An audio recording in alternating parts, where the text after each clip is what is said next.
अस्सलाम वालेकुम व्यूवर्स, मैं हूं अदील मंसूर। आज हम आपको बताएंगे अगर प्रोस्टेट गुदूद बढ़ जाए, इलाज तो आप कर ही रहे होंगे, लेकिन उनमें कौन सी ग़िज़ाएं हैं जिनसे एहतियात करनी ज़रूरी है और आप जल्द सेहतयाब हो सकें। अगर आपने हमारे चैनल को सब्सक्राइब नहीं किया तो सब्सक्राइब कर लीजिए और बेल आइकन को भी प्रेस कर दीजिए। दोस्तों, प्रोस्टेट ग्लैंड मर्दों में मसाने और बड़ी आंत के दरमियान एक गुदूद है। इसमें बनने वाला पानी स्पर्म सेल्स को हेल्दी रखने के लिए बहुत अहम होता है।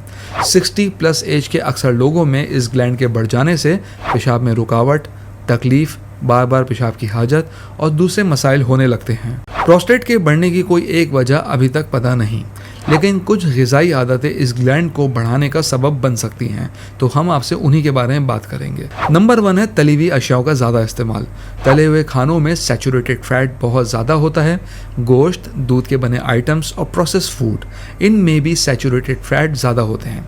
मुख्तलिफ स्टडीज़ के मुताबिक सैचुरेटेड फैट से बॉडी में इन्फ्लेमेशन होने लगती है, जो कि प्रोस्टेट इनलार्जमेंट की वजह बनती है। गुड फैट्स के लिए नट्स, सीड्स, मछली और सेहतमंद ऑयल जैसे कि ऑलिव ऑयल वगैरह का इस्तेमाल कीजिए और अपने खाने में इस्तेमाल कीजिए। नंबर 2 है दूध से बनी अशिया।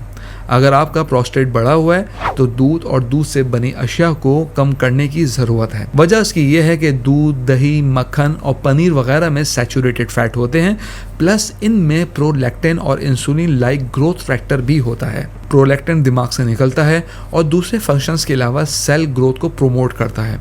Insulin like growth factor IGF-1 जिगर में बनता है और इसके कामों में भी सेल्स ग्रोथ शामिल है। प्रोलैक्टिन और IGF-1 अगर बहुत ज़्यादा हो जाए तो स्टडीज़ के मुताबिक कैंसर की वजह बन सकता है।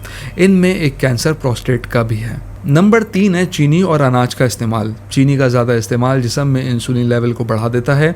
इंसुलिन ज़्यादा हो तो इन्फ्लेमेशन करने लगती है। ये प्रोस्टेट बढ़ाने की वजह हो सकता है। कुछ स्टडीज़ के रिजल्ट में देखा यह गया है कि high glycemic load diet BPH का रीज़न हो सकता है। सफ़ेद आटा, सीरियल, पास्ता, चावल, ये सब एकदम ब्लड ग्लूकोज लेवल बढ़ा देते हैं और बैलेंस न्यूट्रिशन बहुत ज़्यादा ज़रूरी है। नंबर 4 है सुर्ख गोश्त का इस्तेमाल। रेड मीट सैचुरेटेड फैट और कोलेस्ट्रॉल से भरपूर होता है। बहुत ज़्यादा खाना सेहत के लिए नुकसानदेह हो सकता है। American journal of clinical nutrition में एक स्टडी पब्लिश हुई जिसका कंक्लूजन ये था कि गोश्त ज़्यादा इस्तेमाल करने से प्रोस्टेट ग्लैंड बढ़ सकता है। नंबर 5 है कैफीन। इसका रोज़ाना इस्तेमाल 400 mg की हद है जिसको FDA ने अप्रूव किया है, यानी रोज़ाना 4 कप तक कॉफ़ी आप पी सकते हैं। लेकिन कुछ स्टडीज़ कहती हैं कि कैफीन ज़्यादा लेने से बॉडी में इन्फ्लेमेशन हो सकती है और इसके रिजल्ट में प्रोस्टेट भी बढ़ सकता है। चुनांचे अगर आप कॉफ़ी का इस्तेमाल ज़्यादा करते हैं तो इससे परहेज़ कीजिए। नंबर 6 है ज़्यादा नमक वाली अशिया।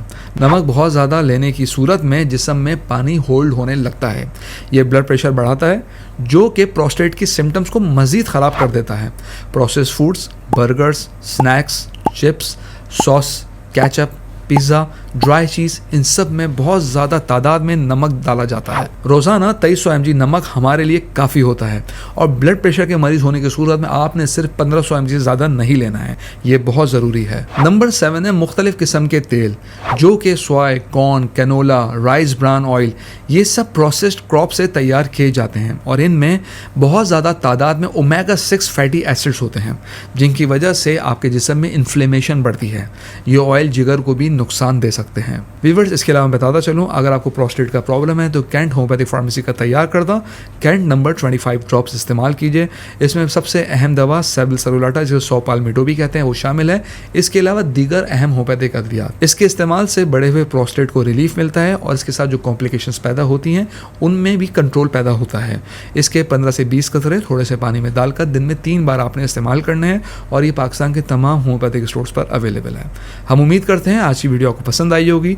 कमेंट बॉक्स में राय से ज़रूर आगाह कीजिएगा। अगली वीडियो तक के लिए अल्लाह हाफ़िज़।